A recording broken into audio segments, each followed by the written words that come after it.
Shalom, shalom bien-aimés, nous bénissons le Seigneur pour cette grâce qu'il nous accorde de passer ces moments merveilleux de la parole de Dieu. Et nous avons toujours rappelé que, chers frères et sœurs, aussi longtemps que nous voyons s'approcher le jour du Seigneur, alors nous devons nous exhorter réciproquement. Et là encore, nous avons un autre thème. Vous vous souvenez que dans les vidéos précédentes, il y a un enseignement que nous avons donné sur le vrai prédicateur de l'évangile. Le vrai prédicateur de l'évangile. Et nous voulons présentement dans cet enseignement, dans cette vidéo, nous voulons parler maintenant du vrai évangile. Du vrai évangile. Et pour entrer dans le vif du sujet, nous voulons nous poser quelques questions pour essayer de déballer ou encore de détailler ce que Dieu nous a mis à cœur de nous partager sur le vrai évangile. Alors la première question, c'est de savoir qu'est-ce que l'évangile? L'évangile, c'est tout simplement la bonne nouvelle. Et donc, vous savez que parmi les hommes, nous avons certainement reçu des bonnes nouvelles aussi sur le plan professionnel, sur le plan des études, sur les plans familial, sur le plan conjugal et bien d'autres domaines. Nous recevons des bonnes nouvelles. Mais nous remarquons que ces nouvelles que nous recevons dans nos relations humaines, ces nouvelles ne peuvent pas, ces nouvelles n'ont pas pu ou ne pourront jamais assouvir notre faim et aussi apaiser ou étancher notre soif. Voilà pourquoi nous avons, oui, en tant qu'humains, nous avons besoin d'une autre bonne nouvelle qui est capable de nous apaiser dans notre cœur. C'est ainsi que nous voyons que cette bonne nouvelle, c'est l'évangile. Et nous avons déjà dans l'Ancien Testament le prophète Ésaïe qui touche quelque chose de très important. Dans Ésaïe chapitre 61, le verset 1, il est écrit « L'Esprit du Seigneur l'Éternel est sur moi, car il m'a oint pour porter de bonnes nouvelles aux malheureux. » Voyez-vous, il fait mention des malheureux. Il parlait donc des peuples, il parlait des hommes, il parlait de l'humanité qui était dans le malheur. L'humanité dans le malheur à cause notamment du péché d'Adam et Ève. Et chers frères et sœurs, à cause de ce péché, nous étions privés de la gloire de Dieu et donc nous étions dans le malheur. Et donc, il dit que l'Esprit m'a oint pour porter de bonnes nouvelles, les bonnes nouvelles aux malheureux. Ici, il faisait mention de la bonne nouvelle de l'évangile qui devait venir dans le monde pour apporter la consolation, pour apporter le bonheur, la paix et la joie. Et vous allez remarquer que dans la vie de quiconque qui reçoit l'évangile, alors il y a une paix, il y a un bonheur, il y a une joie qui est au-delà et au-dessus de toutes les richesses qu'on peut avoir dans ce monde. Voilà pourquoi, chers frères et sœurs, nous en parlons avec joie et liberté. Et aussi, lorsque l'ange du Seigneur va vers les bergers de Jérusalem, il vient pour leur apporter la bonne nouvelle. Alors, il fait mention aussi de quelque chose de très important. Nous sommes dans Luc chapitre 2, le verset 10. Il est écrit « Mais l'ange leur dit, ne craignez point, car je vous annonce une bonne nouvelle qui sera pour tout le peuple le sujet d'une grande joie. » Ici, il parle de tout le peuple. Il parle aussi du monde entier. Alors, une bonne nouvelle qui vient d'abord par Israël, ensuite sur les nations, parce que Dieu avait en vue d'apporter la bonne nouvelle aux nations. Pourquoi? Afin que quand le Fils mourait et ressuscitait, que toutes les nations puissent espérer en Jésus-Christ. Chers frères et sœurs, la bonne nouvelle, l'évangile, vient pour nous apporter paix, joie et bonheur. Et notre prière est que cette année, que le Seigneur se souvienne de vous, qu'il vous accorde la paix, le bonheur, qu'il vous accorde vraiment la consolation au moyen de la bonne nouvelle, donc l'évangile. La deuxième question que nous posons de notre thème, c'est de savoir pourquoi parler du vrai évangile. Y en a-t-il aussi un faux? Y en a-t-il un autre? Nous parlons donc du vrai évangile parce que Dieu nous a donné au moins deux raisons. Nous avons deux raisons pour lesquelles nous voulons parler donc du vrai évangile. La première raison, c'est de savoir que beaucoup de gens ignorent, beaucoup d'hommes, beaucoup des hommes et même aussi les chrétiens qui vont à l'église, beaucoup de gens ignorent que l'évangile nous apporte la patience, la consolation et aussi l'espérance. Et ces trois choses sont fondamentales. Dans Romains chapitre 15, le verset 4, il est écrit « Or, tout ce qui a été écrit d'avance l'a été pour notre instruction, afin que par la patience et la consolation que donnent les Écritures, nous possédions l'espérance. » Voyez-vous que tout ce qui a été écrit dans la Bible l'a été pour nous, pour notre instruction. Nous qui sommes parvenus à la fin des siècles, nous qui avons donc la foi en Jésus-Christ, tout a été écrit pour notre instruction, afin que par la patience, la patience et la consolation que donnent les Écritures, nous possédons l'espérance. Et donc nous voyons par là, chers frères et sœurs, c'est très important. Pourquoi donc les Écritures nous apportent la patience? La patience nous donne Pourquoi la patience? La patience nous donne de supporter les afflictions, les douleurs. Vous savez que dans la vie de l'homme, souvent, il y a des douleurs à cause des situations, des problèmes qu'on peut traverser ou à cause des blessures intérieures aussi. Il y a des gens qui traînent des douleurs dans leur cœur, dans leur vie, des douleurs à cause de la déception, des douleurs à cause des rejets. Chers frères et sœurs, il y a des orphelins, il y a des veuves qui traînent encore des douleurs à cause des mauvais traitements de la belle famille. Chers frères et sœurs, nous voyons que la patience nous donne de surmonter, de supporter, de traverser en vainqueur les afflictions et les douleurs. Et nous prions que par la puissance de l'évangile de Jésus-Christ, alors que tu traverses cette situation d'affliction et de douleur.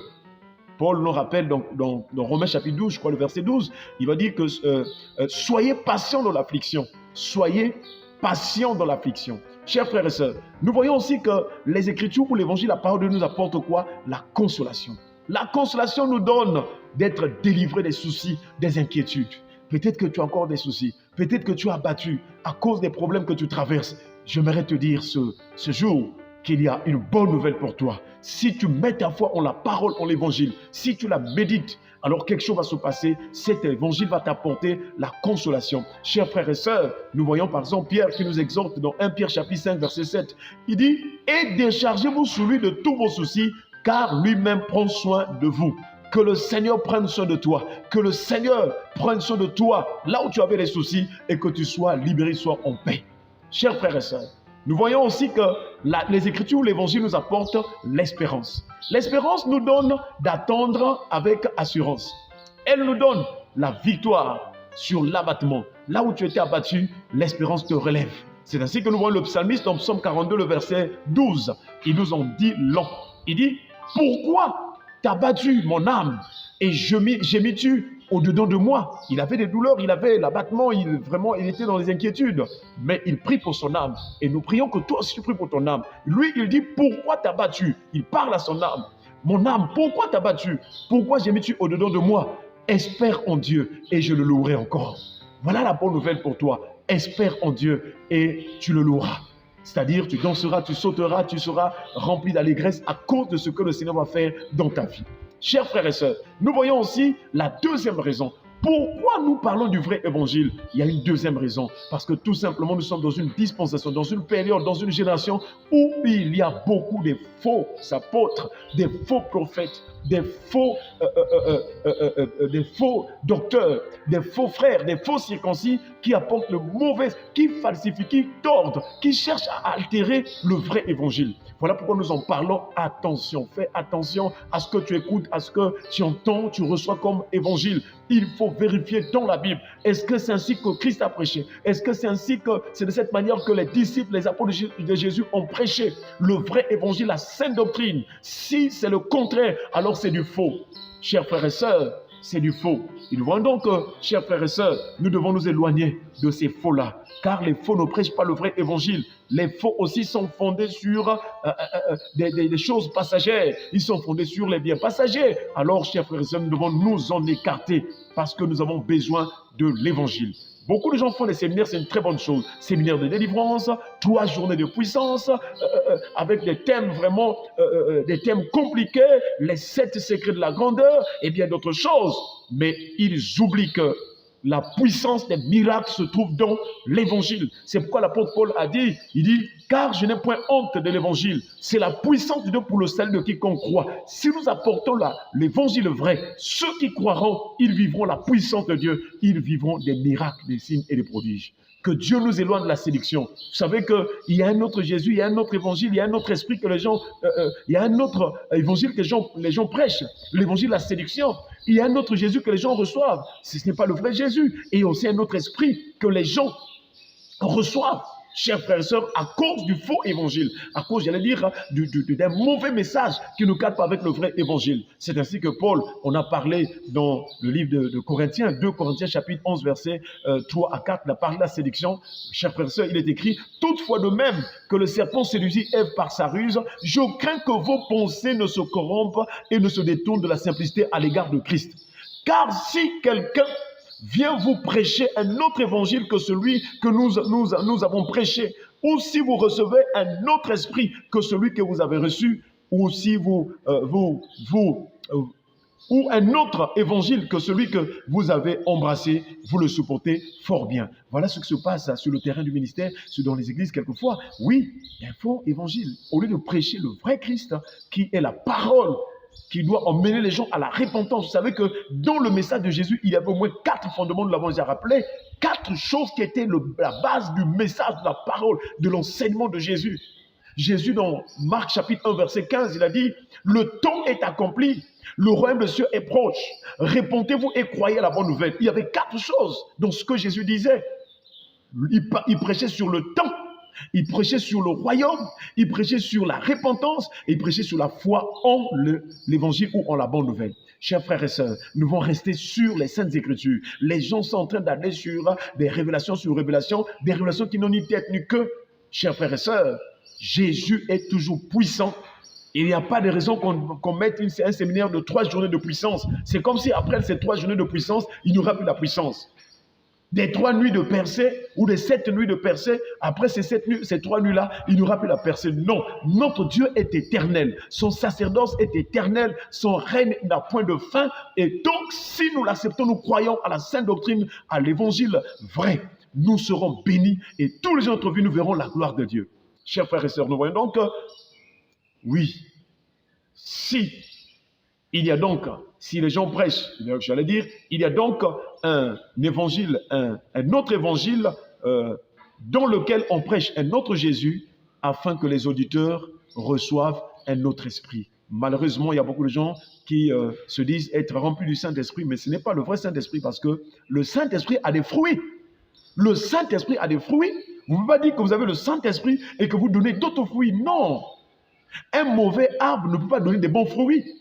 Un bon arbre ne peut pas donner de mauvais fruits, chers frères et sœurs. Si nous avons reçu l'Esprit du Seigneur, le Saint-Esprit, alors sachez que nous devons produire du fruit. Et dans la Bible, il y a toutes sortes de fruits. En dehors des fruits de l'Esprit, il y a beaucoup, les fruits de la parole de Dieu, les fruits de la foi. En tout cas, il y a plusieurs sortes de fruits que Dieu nous donne dans la vie en Christ. Voilà pourquoi, chers frères et sœurs, nous devons doubler de vigilance pour ne pas être entraînés par la fausse doctrine, par les séducteurs de ce siècle.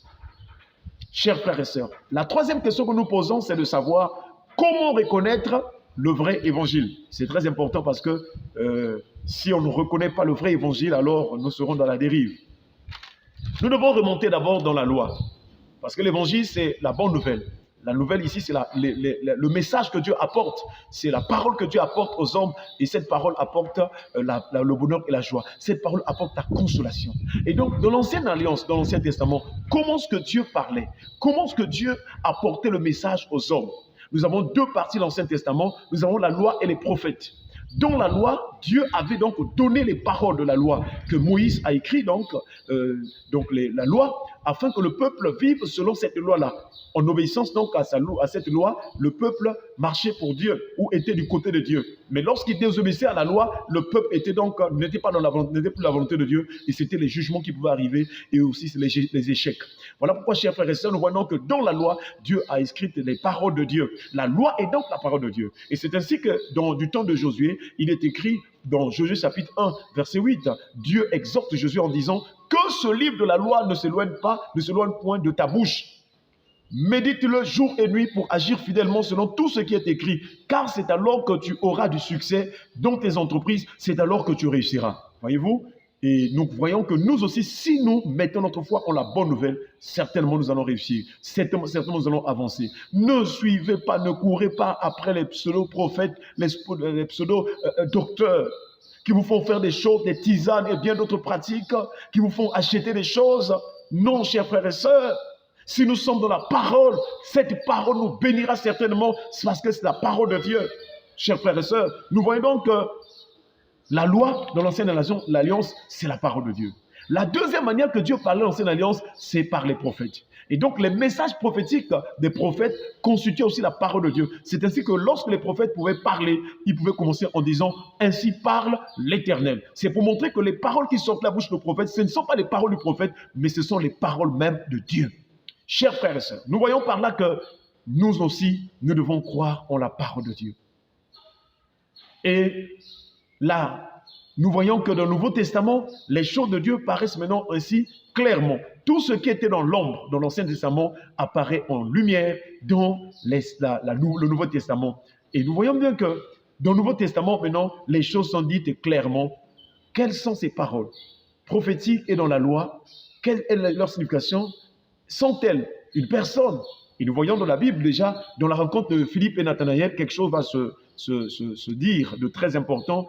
Alors Philippe, dans Jean chapitre 1, verset 45, il est écrit, Philippe rencontra Nathanaël et lui dit, nous avons trouvé celui de qui Moïse a écrit dans la loi et donc les prophètes ont parlé, Jésus de Nazareth, fils de Joseph. Donc, dans la loi ici, si Philippe s'était trompé, si c'était une erreur de la part de Philippe de dire que dans la loi et les prophètes, en tout cas, toutes ces deux parties de l'Ancien Testament témoignaient qu'une seule personne de Jésus. Alors, lorsque Philippe est allé avec Nathanaël auprès de Jésus, Jésus lui aurait corrigé pour dire que non, tu as fait une erreur. Mais, chers frères et sœurs, comme c'était la vérité, alors, nous voyons donc que dans la loi, comme dans les prophètes, alors, c'est une seule personne qui est présentée, c'est la personne de Jésus-Christ. L'Ancien Testament donc parle de la personne de Jésus-Christ. C'est ainsi que nous les prédicateurs, si nous prêchons le vrai évangile, dans tous les textes que nous prenons de l'Ancien Testament, nous devons converger, nous devons arriver, nous devons présenter la personne de Christ. Chers frères et sœurs, nous voyons aussi Jésus lui-même appuyer cela, cette pensée en disant aux Juifs, dans Jean chapitre 5, verset 39, il dit, vous sondez les Écritures parce que vous pensez avoir en elles la vie éternelle. C'est elles qui rendent témoignage de moi. Les Écritures sont inspirées de Dieu, oui, mais ces Écritures rendent témoignage d'une seule personne, c'est donc la personne de Jésus. Alors ces deux textes nous montrent que toute la parole de Dieu est une personne. La parole est une personne. Et c'est pourquoi, dans le Nouveau Testament, notamment dans les évangiles déjà, et nous parlons notamment de Jean, l'évangile selon Jean, parce que Jean a présenté Jésus-Christ comme fils de Dieu.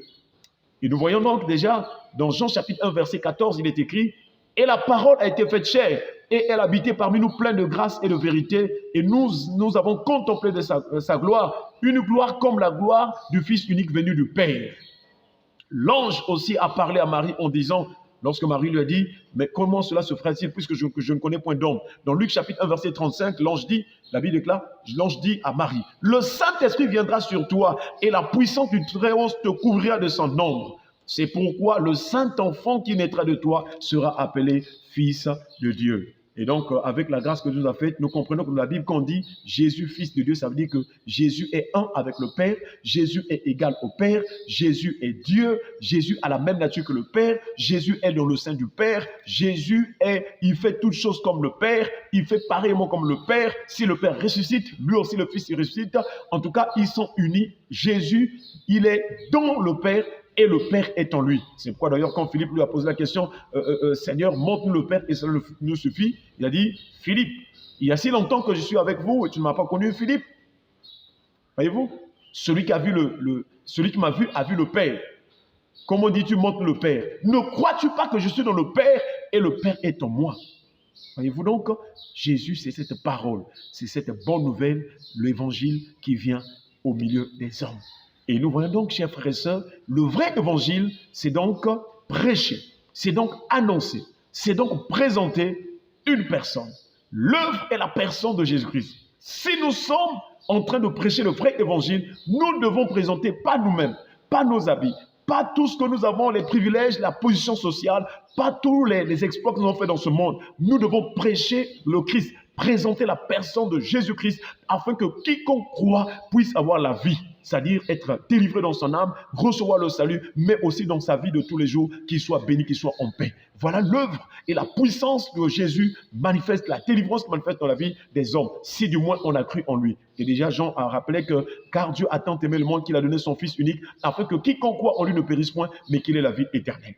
Chers frères et sœurs, nous voyons donc que l'ange qui a parlé au berger de Jérusalem, dans le verset 11 de Luc chapitre 2, il dit ceci, « C'est qu'aujourd'hui, dans la vie de David, il vous est né un sauveur qui est le Christ. » Donc, après avoir dit que ne craignez point, car je vous annonce une bonne nouvelle qui sera le sujet d'une grande joie pour tout le peuple. Alors, il dit, cette bonne nouvelle, c'est quoi? Il dit, c'est qu'aujourd'hui, dans la vie de David, il vous est né un sauveur qui est le Christ, le Seigneur. 3 éléments qu'il a cités. Prêcher Christ, parler de Jésus, vraiment aux gens, c'est présenter Jésus aux gens comme le vrai évangile, c'est de présenter Jésus qui est le Sauveur, qui est le Christ, qui est le Seigneur.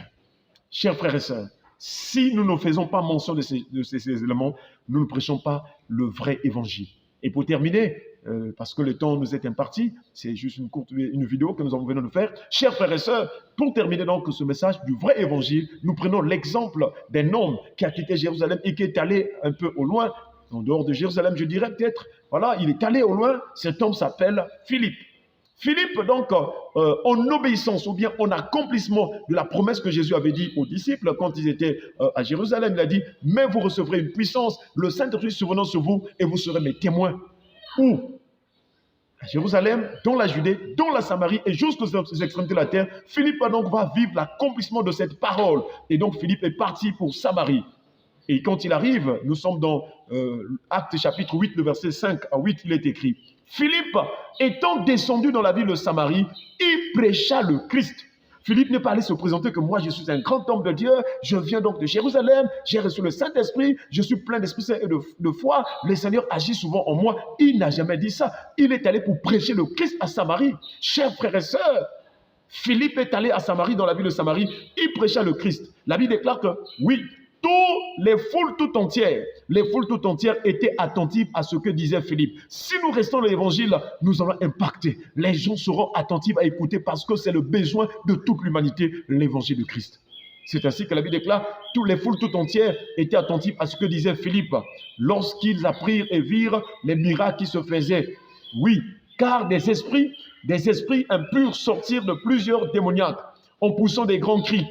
Et beaucoup de paralytiques et de boiteux furent guéris. Et il y eut une grande joie dans cette ville. Voilà ce que l'évangile peut faire, si du moins nous sommes dans le vrai évangile, dans notre environnement, dans nos familles, dans nos quartiers, dans la ville et aussi dans la nation, pourquoi pas le continent, alors les gens seront dans la joie. Parce que l'évangile est venu Christ est venu pour sauver, libérer, délivrer les captifs, les opprimés. Chers frères et sœurs, nous devons apporter le vrai évangile afin que si nous présentons Christ, Christ pourra sauver les âmes et nous serons tous dans la joie de voir des pécheurs être sauvés, de voir des gens se convertir, devenir de nouvelles personnes. Que Dieu nous bénisse, que Dieu nous accorde la grâce. Il donne aussi la grâce à tous ses serviteurs, à tous les bien-aimés, de rester dans le cadre de l'évangile qui est vraiment la présentation de la personne de Jésus-Christ, car c'est le fondement. Nous ne pouvons plus apporter, nous ne pouvons plus bâtir d'autres choses sur ce fondement qui subsiste, à savoir Christ. Que Dieu nous bénisse et que la grâce du Seigneur, la paix, ne soit multipliée au nom de Jésus. Amen.